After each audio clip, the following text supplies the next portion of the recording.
Hello, it's James Shipley from Active Training World. I've got some pretty bad news, I'm afraid, to share about the Hatfield 5, but bear with us as we make the statement because there is some good news to follow straight away. So unfortunately, the Hatfield 5 that was due to take place on May the 9th will not be happening at Hatfield. We did have permission from the venue, and we also were told by SAG that the event could go ahead, which is the it's the safety advisory group for the council. So they said the event could go ahead, but unfortunately the director of public health contacted us and was worried about some of the route and pedestrians being on the course and being able to maintain social distancing for the course on May the 9th. So they've asked us if we would pull that event and not to have it take place. We're obviously going to do what they say. They're the experts in their field, and if they say that they don't think it's safe, then we've got to obviously follow what they're saying. But the good news is we have managed to find another venue in Hertfordshire on the same day that's just as flat, and it's all ready to go. So we do hope that everyone that was going to take place in the Hatfield 5 wouldn't mind a slightly longer journey, or maybe this will even be closer, but it's going to be held at Bovingdon Race Circuit. It's not too far from Hatfield at all. It takes place on a car race circuit. It's completely flat. It's just as fast a course, if not faster, than the Hatfield 5 would have been. We did a race over there quite recently. We did the Remembrance Run Hearts. Some cracking times were laid down. It's going to be a 4-lap course. So in order to get this done, we're going to be using the 2K lap that we had in place for our Remembrance Run. And that's how we've been able to move so quickly on this. So a lot has happened to get this race sorted so quickly.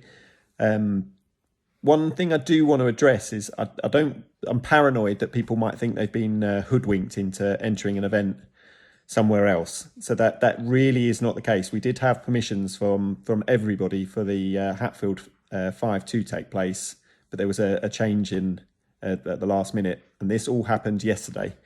So yesterday, about lunchtime, we were told that the event wouldn't be able to take place, and the whole team sort of mobilised and went into trying to see what else we can do.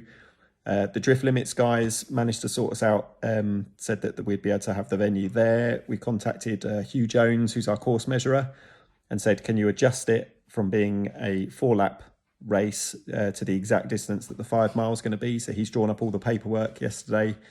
We've spoken to UK Athletics, and UK Athletics said they'll amend the licence to be able to move over. So all of this has happened in the last day. So this isn't something we've been sitting on for ages. It's just the team has just moved very, very quickly to be able to give you this alternative. So we do hope that you're going to be able to join us at Bovingdon for a 5 mile race. So what I'm going to do now is do the race brief for that event. And I've actually already recorded the race brief for the Hatfield 5. So that's how certain we were that race was going to take place. We were about to be sharing that race video with you, but instead we're having to do this one instead. Okay, so Bovingdon.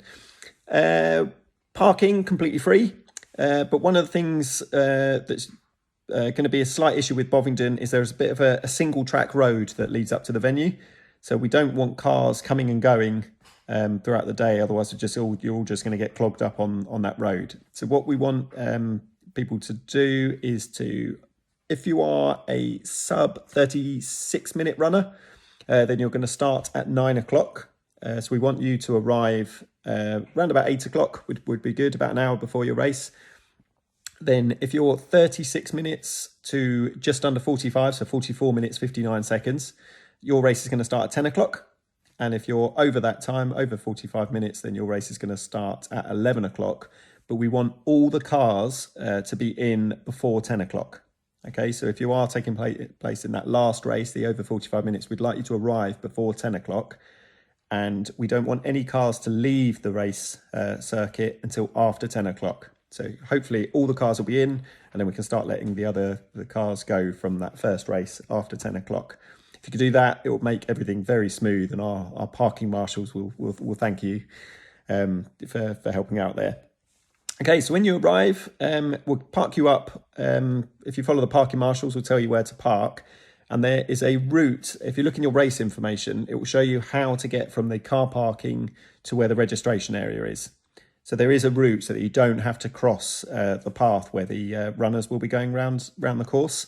So if you have a look in your race information, when you park up, and then follow the signs or have a look at that map, and it will tell you how to get over to the registration area. Once you're at the registration area, you'll need to say your surname to the registration desk, and they'll give you a race pack. And in that pack, it'll have 4 safety pins, a race number with a timing chip on the back. So the timing chip's it's got a foam strap attached to it, so make sure you leave that well alone. In the race, don't cover it up with a jacket, don't bend it or anything like that, and that timing chip will work just fine. And once you're registered, we have a warm-up area. Again, if you have a look in your race information, it will show you a site plan. So there's an area we want everybody to warm up in. That way you won't get in the way of any of the runners that might be on the course when you're taking part in the race while you're warming up. And then from there, what we'll do is we'll bring you up to the start line based on your estimated finish time. So the fastest runners will go off first, and the slower runners will go off after them. So in theory, there should just be a flow of runners that are going to be able to maintain social distancing as they go. As I mentioned, the laps, it's going to be 4 laps. So 4 2K laps plus an extra, I think it's 46 metres to make it the exact 5 miles. So there'll be a slightly different start to finish line. So it's 4 laps and a 46 metres that you'll have to run on the course. So you're going to start in single file, all 2 metres apart, but it'll be a constant flow. And we don't expect it will take more than sort of 3 or 4 minutes to get everybody off in each of the waves. So you won't have to wait around for ages. But it makes it, there's no sort of bumping elbows and hustle and bustle at the start. It's just a nice, relaxed flow of runners going over the start line, which has worked really well for us over the last few races. Okay, so once you've done your 4th lap, you'll finish the race. There'll be water and a medal at the finish. Obviously, the medal is going to say Hatfield 5 on it, so this will be the only time the Hatfield 5 medal will be given to somewhere that isn't in Hatfield, but obviously it's far too short notice for us to be able to sort medals for a Bovingdon, so it will be a Hatfield 5 medal. But it'd be quite a unique thing to say that you've got a medal for Hatfield, even though it took place somewhere entirely different. But those will be self-served as well at the finish line. So our marshals will be there to make sure there's plenty on the tables and stuff. But you will need to take those yourself, just so that there's none of those contact points there. Okay. The other thing I just want to mention is about GPS watches. So unfortunately, your GPS watch might not be as accurate as you think it is. This race has been put together at the last minute, but as I mentioned earlier, it's been measured by a guy called Hugh Jones. Hugh Jones has not only won the London Marathon, he's also measures that course now. He's measured the Berlin Marathon course. He measured the sub-2 course that Kipchoge did. He's pretty much the best course measurer probably in the world, and he's measured this course. So it is completely accurate 5-mile course, but your GPS watch, it probably will get it a little long, because that's what GPS watches tend to do. But we promise you this is an accurately measured course. There is a link, actually, if you ever want to have a look at it. If you look on the UK Course Measurers website, there is a link that tells you all about GPS watches. But it's one of the things we always get about our races afterwards in feedback, is if my watch measured this, my watch measured that. But unfortunately, your watch simply isn't as accurate as an official course measurer. So bear that in mind, and that'd be great. I think that's about it for us. Oh, one other thing, you can wear headphones at this one. So whereas at Hatfield 5, you wouldn't have been able to, because there were some road crossings. This one is entirely traffic free. So you will be able to wear headphones on this course, which is good news for some. The only thing is we do ask you just to keep that volume at a level that you'll be able to hear other competitors and marshal instructions as well. Okay, so it might not be the best news for you. I know a lot of people love that Hatfield 5 course, and we do. It's an absolute great route. But this is the best alternative that we could come up with, and we really do hope to see lots of you over at Bovingdon for what is going to be equally fast 5-mile course.